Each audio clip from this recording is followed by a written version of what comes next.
ඉතින් කොහොමද යාළුවනේ ඔන්න අදත් අනු ආවා අලුත්ම කතාවක් අරන්. ඉතින් අපි කතාවට යමු. මේ වගේ අලුත්ම කතා අහන්න බලන්න channel එකත් subscribe කරන් යන්න යාළුවනේ. මේ කතාව දිග හැරෙන්නේ සහන්ගේ විශ්වවිද්‍යාල කාලයේදී සිදු වූ සිදුවීමක්. යාළුවෙකුට පුදුම කරන්න ලස්සන අඩු මිලට පොතක් හොයාගන්න සහන්ට ඕන වුණා.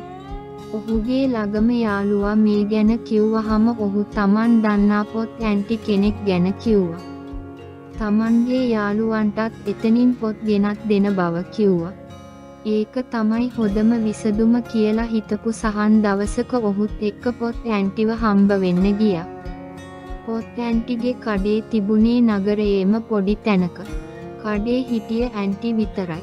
ඔවුන් පොත්පත් ගැන එහෙම බලලා විස්තර කතා කරමින් සිටියා. පසුව ඕඩර් එක දාන්න ඕන නිසා සහන් ඇන්ටිගේ නම්බර් එක ඉල්ලගත්තා. ඇන්ටි හරිම කතා බහ කරන මිත්‍රශීලී කෙනෙක්. ඇය අවුරුදු 36 අත් 45 අත් අතර වයස ඇති කියලා සහන්ට හිතුණා. හරිම පැහැපත් පිළිවෙලට හිටියා. ඇයගේ පෙනුම ඔහුගේ සිත ගත්තා. ඇයගේ කාරුණික බව සහ මිත්‍රශීලී බව කැපී පෙනුණා. ඇයගේ පොත් වගේම ඇයගේ කතාබහත් හරිම ප්‍රසන්නයි. පොත තහවුරු නොකර මාස දෙකකට පසුව අවශ්‍ය වන නිසා පසුව දැනුම් දෙන්නම් කියලා සහන් යාළුවාත් එක්ක නිර්වාසිකාගාරයට ආපහු ආවා. පසුව සහන් පොත් ඇන්ටිට මැසේජ් එකක් කියවුවා. ඔවුන් අලුත් පොත් මිල ගණන් ඇය ව්‍යාපාරය ආරම්භ කළ ආකාරය සහ මේ දවස්වල පාරිභෝගිකයන් සිටිනවාද වැනි මේ වගේ දේවල් කතා කළා. ඇයත් Tamanට තිබෙන වේලාවට විස්තර කිව්වා. දවසක් ඇන්ටි කිව්වා ඇයගේ පොත් ගැන Facebook page එකක් තියෙනවා. ඒක ටිකක් ලස්සනට හදලා දෙන්න පුළුවන්ද කියලා. සහන් කැම්පස් එකේ තොරතුරු තාක්ෂණ උපාධියක් කරන නිසා ඇයි හිතන්නේ නැති ඔහුට පුළුවන් කියලා. උදව් කරන්න කැමති නිසා සහන් වැඩේ බාරගත්තා. දැන් ඒකට විස්තර ගන්න සහන් ඇන්ටි එක කතා කළා. මුලින් ෆෝන් කෝල් ගත්ත ආපසුව වීඩියෝ කෝල් වුණා. දවසක් ගෙදර එන දවසක සහන්ට වීඩියෝ කෝල් එකක් ආවා. සහන් එක ආන්සර් කළා. ඇන්ටි ඒ වේලාවේ කොණ්ඩේ පිහ දාන ගමන් හිටියේ. ඇයගේ නිදහස් පෙනුම සහන්ගේ හිතට අමුතු හැඟීමක් ගෙනවා. අක්කි හදිසියේම මොකද මේ කියා සහන් ඇහුවා. ඇය කිව්වා නෑ මල්ලි පේජ් එක ලස්සනයි. මම දැන් තමයි බැලුවේ කියලා ස්තුති කරන්න ගත්තේ. සහන් විහිළුවට ඇහුවා ඉතින් ස්තුති විතරද අක්කේ අපිට. ඇය hina වෙලා ඇහුවා නෑ මල්ලි ඔයා ඕන උදව්වක් ඉල්ලන්න මගෙන්. සහන් කිව්වා ඕවා ඉතින් නිකම් ඉතින් ඔයා ගැන හිතලා උදව්වක් විදියට කළේ කියලා කිව්වා. ඇය කිව්වා ඕන වෙලාවකට එන්නකෝ ෂොප් එක පැත්තට මේ කරපු උදව් වලට සලකන්නම්කෝ කියලා කිව්වා. ඇන්ටිගේ ආරාධනාව සහන්ගේ හිතට අමුතු සතුටක් ගෙනාවා. ඒත් එක්කම යම් කුතුහලයක්ද ඇති වුණා. ඔහොම ඉන්නකොට දවසක් සහන් ඇන්ටිගෙන් ඇහුවේ නැතුවම කඩේට ගියා. වෙනත් කොහෙන් හරි ගිහින් යන ගමන් ගොඩම වුණා. අනේ මල්ලි කොච්චර හොඳද ආපු එක කියලා. ඇය සහන්ව පිළිගත්තා. සුළු වේලාවක් කතා බහ කර ඉඳලා සහන් ඇන්ටිගේ පෞද්ගලික දේවල් ටිකක් කතා කරන්න ගත්තා. ඇයගේ මහත්තයා ව්‍යාපාර කරන්නේ. ඒ කියන්නේ චීනය මැලේසියා වගේ රටවල්ට ගිහිල්ලා බඩුගෙන එන්නේ නියෝජකයෙක් වගේ. සාමාන්‍යයෙන් එහෙම ගියාම මාසයක් දෙකක් එළියේ ඉඳලා බඩු නැවට දාලා තමයි ඇයිත් ලංකාවට එන්නේ. ඊයේ තමයි එයා ටුව එක ගියේ. ඉතින් ගෙදරට වෙලා මේ දවස් ටිකේ තනියම තමයි ගෙදරට වෙලා ඉන්නේ. සහන් ඇහුවා ළමයි එහෙම නැද්ද කියලා. ඒ කිව්වා නෑ මල්ලි අපි දෙන්නා ළමයි හදන්න තාම තීරණයක් අරගෙන නෑ කියලා. සහන් ඇහුවා ඉතින් එතකොට පෞද්ගලික ජීවිතේ සතුටක් නැද්ද කියලා. ඇය එහෙම නෙවෙයි මල්ලි කියලා ටිකක් නතර වුණා. සහන්ට තේරුණා ඇයට පෞල් ජීවිතය තුල යම් අභ්‍යාවක් ඇති බව. ඒ මොහොතේ සහන්ගේ සිතේ විවිධ සිතුවිලි ගාලාගෙන ගියා. ඒ වෙනකොටම සහන් පොත් ඇන්ටිත් එක්ක ඇයගේ සැමියට වඩා දේවල් කතා කරන්න ගත්තා. ඇය සහන්ට හැමදේම කියන්න පටන් ගත්තා. ඒ අතර ඇයට ලැබෙන්න ඕන මානසික සතුට හාස්‍යයෝගය හරියට ලැබෙන්නේ නෑ කියන දේත් තිබුණා. සහන් ඉතින් දිගින් දිගටම ඒ දේවල් කතා කළා. අන්‍යෝන්‍ය අවබෝධය සහ සහයෝගය ඕනම සම්බන්ධතාවයකට වැදගත් බව සහන් ඇයට පැහැදිලි කළා.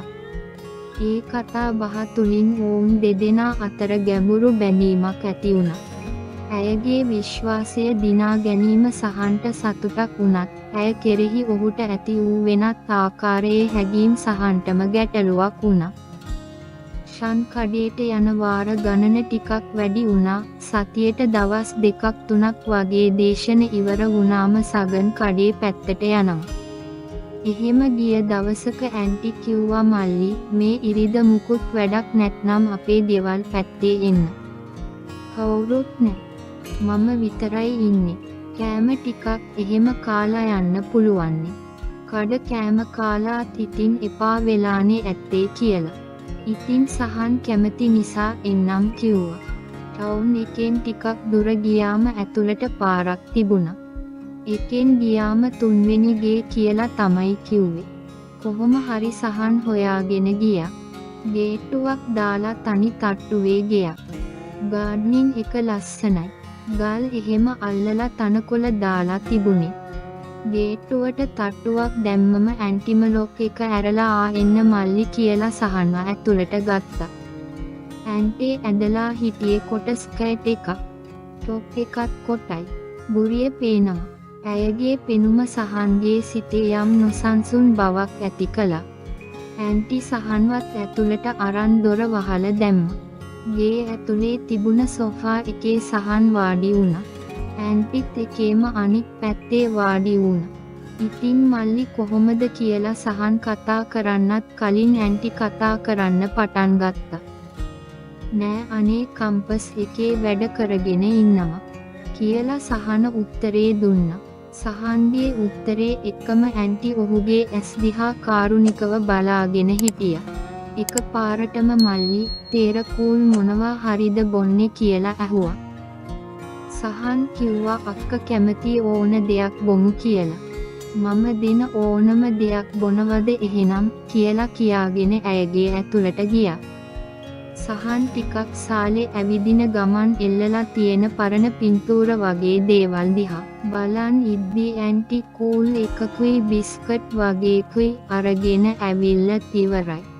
මල්ලි ඉන්නකෝ කියලා සහන්ට කතා කරලා කලින් තැනින්ම සහන් වාඩි වුණාට පස්සේ ඇන්ටි සහන් ළඟින්ම වාඩි වුණා ඒ සැරේ.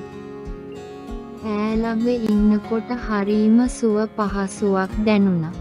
ඒත් එක්කම ඇයගේ සමීපත්වය සහන්ගේ සීතේ නොසන්සුන් හැඟීම් ඇති කළා. සහන් ඇහුවා මොකද්ද අක්කගේ පර්ෆියුම් එක කියලා. ඒ මල්ලි කියලා ඇය සහන් දිහා බැලුවා. සහන් කිව්වා අක්කේ ඒක මාර සුවඳ. කොහෙන්ද ගත්තේ කියලා. ඒක මට හස්බන්ඩ් ගෙනත් දුන්නේ. මැලේසියාවෙන්ද කොහෙන්ද ගත්තා කිව්වේ කියලා සහන්ගේ කකුලට මිත්‍රශීලීව තට්ටුවක් දාලා hina වුණා. ඒ මිත්‍රශීලී ස්පර්ශයට සහන් ටිකක් ගැස්සුණා වගේ වුණා. ඒ වෙලාවේ ඔහු බිබී හිටපු කූල් ඩ්‍රින්ක්ස් එක පොඩ්ඩක් හැලුණා. අයියෝ කියලා ඇන්ටි ඉක්මනින්ම සහන්ට උදව් කරන්න ආවා. ඕම් දෙන්නාම hina වුණා ඒ සිදුවීමට. ඒ මොහොතේ ඕම් දෙදෙනා අතර තිබූ බැඳීම තවත් තීව්‍ර වුණා. ඕම් දෙදෙනාම එකිනෙකාගේ දැස් දෙස බලාගෙන හිටියේ වචනවලට වඩා ගැඹුරු බවක් ඒ බැල්මේ කියවුණා. සහන්ගේ සිතේ අය කෙරෙහි වූ ආකර්ෂණය තව තවත් වැඩි විය. ඇන්ටි හිමීටම සහන්ගේ අතක් අල්ලගත්තා. මල්ලි මට දැනෙනවා අපි දෙන්නා අතර විශේෂ සම්බන්ධයක් තියෙනවා කියලා. ඔයාටත් එහෙමද කියලා ඇහුවා. ඇයගේ දැස් දෙස බලාගෙන ඔහු කිව්වා. මටත් එහෙමයි ඔයා ළඟ ඉන්නකොට මට හරිම සුව පහසුවක් දැනුණා. කතා කරන්න හිතෙනවා. මටත් එහෙමයි මල්ලි. ඇය මෘදුව පැවසුවා. සමහර වෙලාවට හිතනවා සුව පහසුව තව ටිකක් සමීප කරන්න පුළුවන් නම් කියලා. ඇය සහන්ගේ අත්මුව පියයි මැද්ද. සහන්ගේ හද ගැහැස්ම වේගවත් වුණා. ඒ මොහොතේ ඔවුන් දෙදෙනා අතර වචන වලට වඩා ගැඹුරු හැඟීමක් හුවමාරු වුණා. මල්ලි ඔයාට මාව යාළුවෙක් විදිහට දැනෙනවද? කියලා ඇන්ට හිමිටම ඇහුවා. සහන් කිව්වා ඕවා අක්කේ මට ඔයා ගොඩාක් හොඳ යාළුවෙක් වගේ කියලා.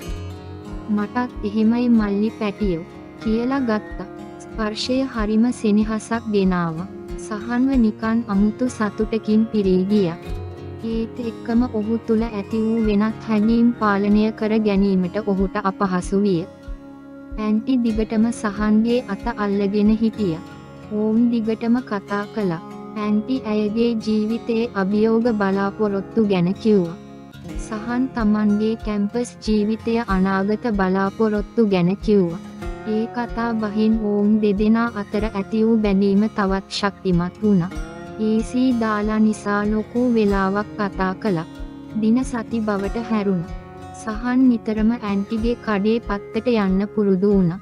සමහර දවස්වලට පේජ් එකේ වැඩක් කියලා. සමහර දවස්වලට නිකම්ම කතා බහ කරන්න. ඇන්ටිත් සහන්ගේ පැමිණීම ගැන සතුටු වුණා. ඕන් දෙදෙනා අතර තිබුණ මිත්‍රතාවය ඊට වඩා ගැඹුරු දෙයක් බවට පත්වෙමින් තිබුණා. දවසක් හවස කඩේ වැඩ ඉවර වෙලා ඕන් දෙදෙනා කඩේ පිටිපස්සේ පොඩි තැනක වාඩි වෙලා කතා කර කර හිටියා. හිරු බැස යන වෙලාව පරිසරය හරිම නිහඬයි. ඇන්ටි ඇයගේ අත සහන්ගේ අත උඩින් තිබ්බා. ඒ ස්පර්ශය හරිම මෘදුවයි. ඒ ස්පර්ශය සහන්ගේ හිතට දැනුණා. මල්ලි ඇය හිමීටම කතා කළා. මම ඔයාට ගොඩක් සමීපයි කියලා දැනෙනවා. ඔයා මගේ හොඳම යාළුවෙක් වගේ. සහන් ඇයගේ දැස් දෙස බැලුවා. ඒ දැස් වල තිබුණේ සෙනෙහසක්. මටත් එහෙමයි අක්කේ. ඔයා මට ලොකු ශක්තියක්. සහන් කිව්වා. ඇය සහන්ගේ අත තවත් තදින් අල්ලා ගත්තා. සමහර වෙලාවට හිතෙනවා මේ බැඳීම තව ටිකක් ඉදිරියට ගෙනියන්න පුළුවන් නම් කියලා. ඇයගේ කටහඬේ යම් චකිතයක් තිබුණා. සහන්ගේ හදවත වේගයෙන් ගැහෙන්නට පටන් ගත්තා. ඔහු ඇයගේ දැස් දෙස බලාගෙනම හිටියා. වචන අවශ්‍ය වුණේ නැහැ.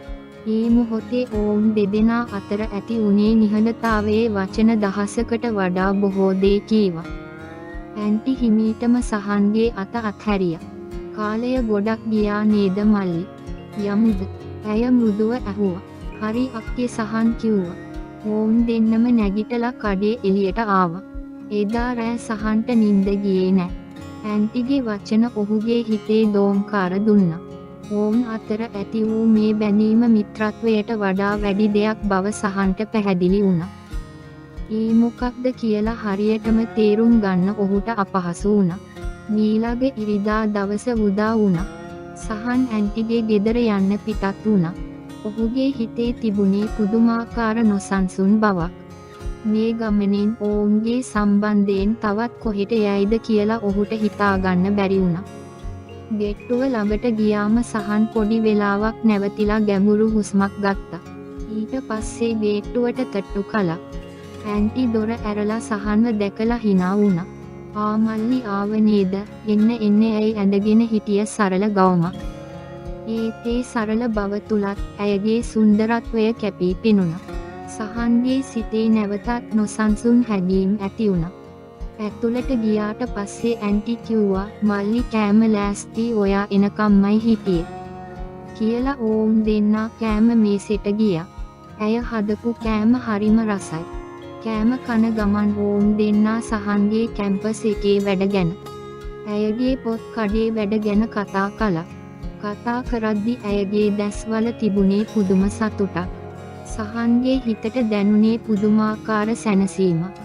කෑම කාලා ඉවර වුණාට පස්සේ ඇන්ටි කිව්වා "මල්ලි අපි ටික ගාඩන් එක පැත්තේ ඇවිදින්න යමුද" කියලා. සහන් කැමති වුණා. ඕම් දෙන්න ගාඩන් එකේ ඇවිදින ගමන් මල් ගැන ගස් ගැන කතා කළා. එතකොට ඇන්ටි කිව්වා සහන් මට සමහර වෙලාවට හිතෙනවා මගේ ජීවිතේ තනිකමක් තියෙනවා කියලා.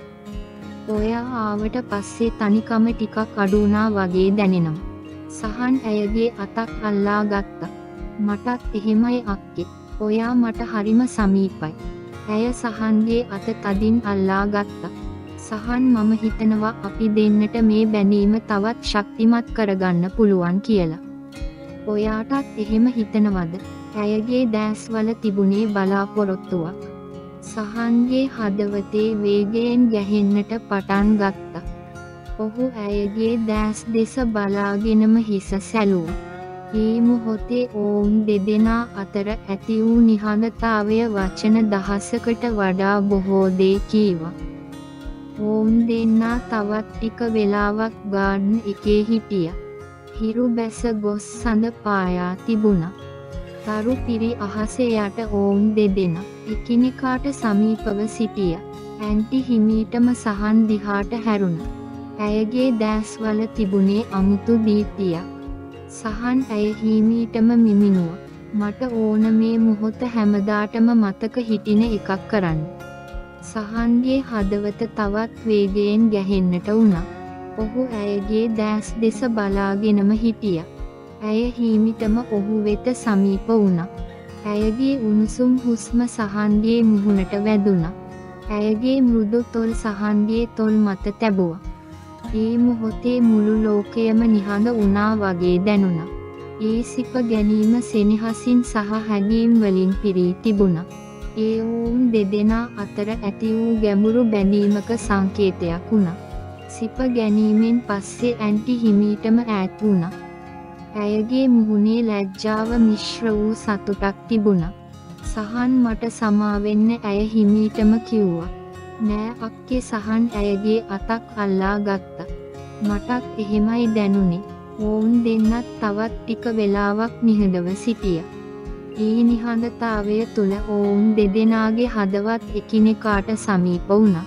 ඒ මොහොතේ සිට ඔවුන්ගේ සම්බන්ධය නව මාවතකට පිවිස ඇති බව සහන්ට පැහැදිලි වුණා. සහන් ඇහැරෙනකොට දවල් වෙලා. ඇන්ටි හේ වෙද්දි ඇහැරිලා ගිහින් උයලත් ඉවරයි. ඒ වෙලාවේ ඇන්ටි කාමරෙට ඇවිල්ලා අපුරේ කරපු වැඩේ කියලා hina වුණා. පස්සේ ඔහු ගාවින් වාඩි වෙලා සහන් ගොඩක් ස්තුතියි. ඔයා හින්දා මම ගොඩාක් කාලයක් හිතාගෙන හිටපු සතුටු වුණා කියලා කිව්වා. අපි දෙන්නම සතුටු වුණානේ ඉතින් කියලා සහන් ඇන්ටිගේ අතක් අල්ලගෙන කිව්වා. කාලය ගෙවී ගියා.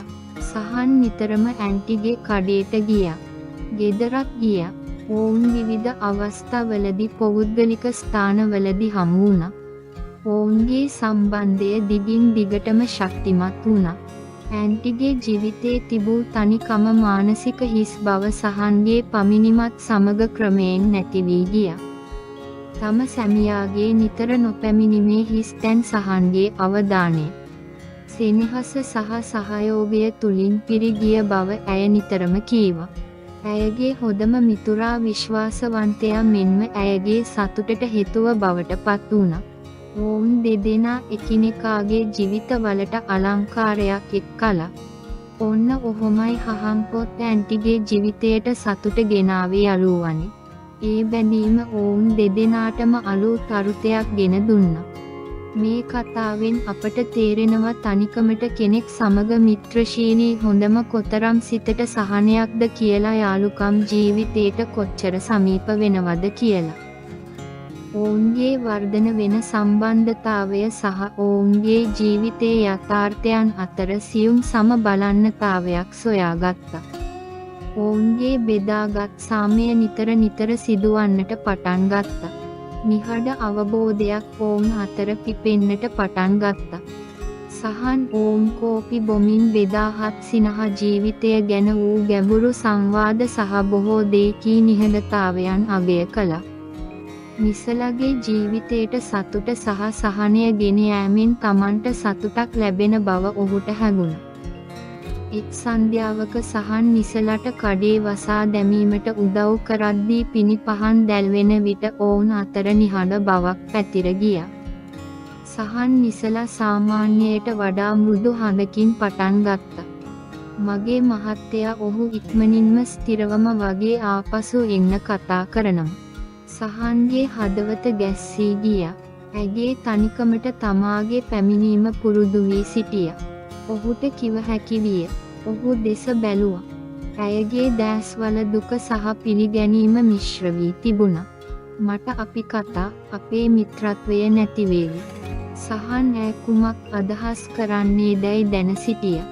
ඔවුන්ගේ සම්බන්ධතාවය එතරම් ප්‍රවේශමෙන් ගොඩනගා ගත්ත එකක්. දෙන් සන්ධිස්ථානයක විය.